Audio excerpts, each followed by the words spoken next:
Hello et bienvenue dans une nouvelle vidéo. Aujourd'hui, on va se refaire une petite partie de deviner la palette de fard à paupières. Alors, ça fait très longtemps qu'on n'a plus joué à ce petit jeu. Je vais donc rappeler le concept et les règles. J'ai utilisé aujourd'hui sur mes yeux une palette de fard à paupières en particulier. Je vais dans un premier temps vous montrer les teintes dans cette palette que j'ai utilisée et vous expliquer un petit peu comment je les ai utilisées. Par la suite, je vais vous montrer le reste des teintes présentes dans la palette que je n'ai pas utilisée aujourd'hui. Le but étant pour vous de deviner le plus tôt possible de quelle palette il s'agit. Alors, on va commencer avec les teintes que j'ai utilisées. Il y a tout d'abord cette teinte ici qui est très claire. En fait, elle est quasiment la couleur de ma peau. Du coup, c'est difficile pour vous de la voir. Mais je l'ai utilisée sur toute ma paupière en teinte un petit peu de base. J'ai ensuite utilisé cette teinte. J'ai tout d'abord créé la forme que je voulais faire autour de mon œil. Par la suite, j'ai rempli un petit peu. J'ai estompé dans un premier temps seul avec un pinceau sans rien dessus. Et par la suite, j'ai utilisé cette teinte ici, ce rose, pour continuer à estomper, m'assurer que ce soit pas une ligne trop marquée et aussi qu'il n'y ait pas trop d'endroits sans rien. J'ai utilisé cette teinte ici en coin externe, je l'ai ramené un petit peu vers le milieu de l'œil. J'ai ensuite pris ce mauve que j'ai mis au centre et que j'ai mélangé un petit peu avec la teinte du coin externe. Puis ce doré ici métallique, je l'ai mis ici vers l'intérieur de l'œil et je l'ai ramené pareil pour le remélanger un petit peu au mauve qui était au milieu. Je l'ai aussi mis ici en ras de cils inférieur, environ au milieu de l'œil. Cette teinte-là, la très claire ici, je l'ai mis en coin interne et j'en ai mis aussi un petit peu juste en dessous de l'arcade sourcilière. Et enfin, cette couleur, je l'ai utilisée en ras de cils inférieur. Et ici, vous voyez les 6 teintes restantes dans la palette que je n'ai donc pas utilisées aujourd'hui.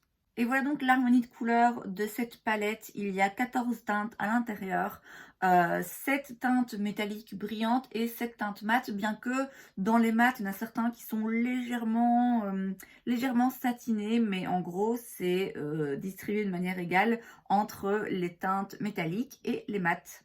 Et est-ce que vous avez deviné la palette que j'ai sur mes yeux aujourd'hui? Il s'agit de la palette Norvina de chez Anastasia Beverly Hills. Alors cette palette, elle n'est pas du tout récente, hein. Ça fait un petit moment qu'elle est sur le marché. Elle est récente dans ma collection. Je l'ai achetée il y a quelques mois parce qu'elle était en solde chez Sephora. Elle était à 30%, je pense, donc du coup c'est l'occasion.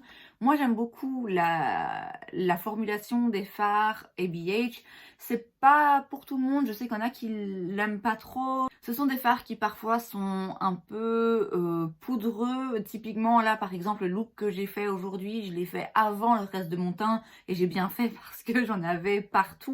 Les teintes métalliques pailletées sont parfois un petit peu granuleuses, parfois c'est pas les plus faciles à travailler, même avec le doigt, mais moi ça me va, comme j'ai dit, je connais la formule de ces fards à paupières, je l'apprécie et donc simplement je pense à faire mes yeux avant le reste de mon teint pour pas qu'il y ait d'accident. Alors cette palette, elle n'avait pas fait l'unanimité quand elle était sortie, pour la simple et bonne raison que, contrairement à ce que le packaging peut suggérer, l'intérieur en fait est pas du tout aussi mauve et violet que les gens l'avaient espéré, je suppose. Alors effectivement, il y a finalement peu de teintes vraiment violettes à l'intérieur de cette palette, non seulement ça, mais en plus, les quelques teintes qui correspondent à la couleur, encore une fois, que le public attendait, bah, elles sont pas top en fait. Donc j'ai d'abord cette teinte ici que donc j'ai utilisée au coin interne. C'est la teinte Drama et en fait, elle est pas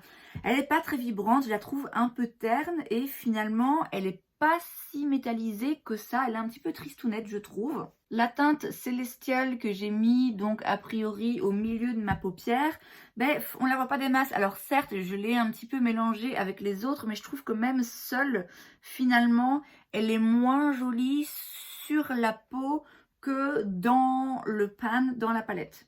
Pour moi, les vraies stars de la palette, c'est les teintes ici et surtout ces deux-là. Donc là, c'est la Rose Gold et la Dazzling. Pour moi, elles sont vraiment magnifiques. Alors, c'est la formule Anastasia, donc vous allez en avoir partout.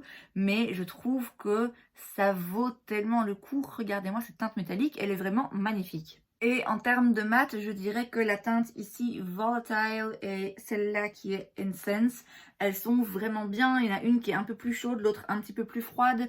Il y a moyen en fait de créer très facilement un look neutre de tous les jours. Et du coup, autant j'aime beaucoup cette palette, autant finalement je l'utilise pas pour créer des looks de ce genre de couleur. Je vous la conseille pas non plus si vous voulez créer des looks un petit peu plus violets.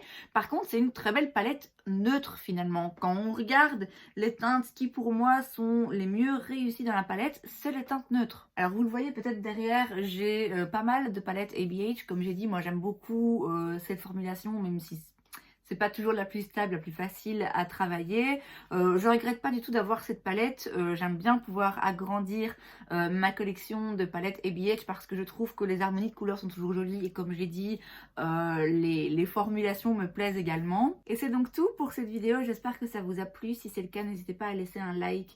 Vous pouvez aussi vous abonner à ma chaîne parce que c'est gratuit, donc pourquoi pas. Et moi, je vous vois la prochaine fois. Bye!